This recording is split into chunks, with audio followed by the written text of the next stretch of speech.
Shalom, shalom bien-aimés. Rhapsodie des réalités du samedi 31 mai 2025. Notre thème d'aujourd'hui est « Il connaît les détails ». Alléluia. Pasteur Chris partage avec nous sur Romains 8, verset 26. De même aussi, l'Esprit nous aide dans notre faiblesse, car nous ne savons pas ce qu'il nous convient de demander dans nos prières, mais l'Esprit lui-même intercède par des soupirs inexprimables, gloire à Dieu. La vie est pleine de décisions les unes, simples les autres qui changent la vie. Parfois, vous pouvez vous retrouver à un carrefour sans savoir quoi faire. Il y a une opportunité ouverte à vous et vous vous demandez, dois-je la saisir? Quel est le meilleur pas en avant? La bonne nouvelle est la suivante. Le Saint-Esprit connaît les détails. Consultez-le et il vous donne les conseils parfaits dont vous avez besoin. Réfléchissez à nouveau aux beaux, merveilleuses et inspirées paroles de Paul dans Romains 8, verset 26, comme cité dans le verset principal.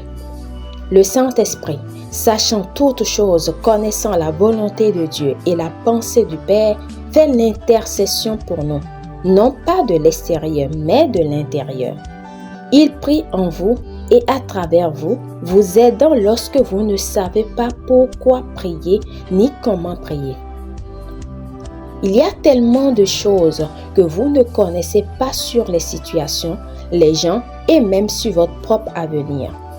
Mais le Saint-Esprit connaît et comprend les détails corrects des choses sur votre vie, les choses au-delà de la perception humaine, et il intercède pour vous en conséquence.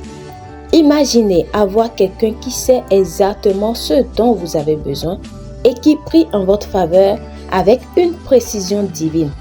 C'est ça le ministère du Saint-Esprit. Alléluia. Mais voici la clé. Si vous ne priez pas dans l'Esprit, vous ne ressentirez pas cette aide divine. Vous ne pouvez pas simplement vous asseoir, soupirer et attendre que la vie se produise. Croiser les bras, bouger sur votre siège ou même verser des larmes. Cela ne changera rien. Quelqu'un pourrait même prier « Cher Père, mon cas est désastreux. S'il vous plaît, ayez pitié de moi. » Le Seigneur a déjà eu pitié de vous, c'est pourquoi il a envoyé Jésus et vous a donné le Saint-Esprit. Gloire à Dieu. Regardez ce que dit la Bible. Il était une fois, vous n'étiez pas un peuple du tout, mais maintenant, vous êtes le peuple de Dieu. Il était une fois, vous n'avez pas reçu de compassion, mais maintenant, vous avez obtenu compassion et avez reçu miséricorde. 1 Pierre 2, verset 10, la version amplifiée classique. Avez-vous vu cela? Il a fait tout ce qui est nécessaire pour votre succès. La question est, allez-vous en profiter maintenant que vous avez l'intercesseur en vous? Lorsque vous priez dans l'Esprit, vous vous alignez avec le plan parfait de Dieu. Au lieu de la confusion, vous recevez de la clarté. Au lieu de se débattre dans les certitudes, vous marchez dans une précision divine. Même maintenant, prenez le temps de prier dans l'Esprit, parlez en langue et ranimez l'Esprit en vous. Gloire à Dieu. Alléluia. Prière. Cher Père, merci pour le ministère d'intercession du Saint-Esprit qui me permet de prier efficacement et avec précision.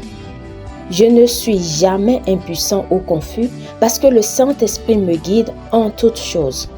Je fonctionne avec la sagesse divine et la capacité surnaturelle, effectuant des changements dans ma vie et mes circonstances. Je marche dans la plénitude de ta disposition et je vis triomphalement tous les jours. Au nom de Jésus, Amen. Pour une étude approfondie, nous lisons 1 Corinthiens 14, verset 2, Jude 1, verset 20, Zacharie 4, verset 6. Nous voulons vous donner l'opportunité de donner votre vie à Christ et de vivre ces expériences merveilleuses qu'est la communion du Saint-Esprit, où le Saint-Esprit intercède au travers de vous par le parler en langue, par le soupir inexprimable. Alors, si vous n'êtes pas encore né de nouveau, nous vous invitons à faire cette prière de tout votre cœur et de manière à vous entendre. Prions. Ô Seigneur Dieu, Je crois de tout mon cœur en Jésus-Christ, Fils du Dieu vivant. Je crois qu'il est mort pour moi et Dieu l'a ressuscité des morts. Je crois qu'il est vivant aujourd'hui. Je confesse de ma bouche que Jésus-Christ est le Seigneur de ma vie à partir d'aujourd'hui. Par lui et en son nom, j'ai la vie éternelle. Je suis né de nouveau. Merci Seigneur d'avoir sauvé mon âme. Je suis désormais un enfant de Dieu. Alléluia. Vous pouvez lire Romains 10, versets 9 à 10. Félicitations si vous avez fait cette prière. Vous êtes désormais un enfant de Dieu.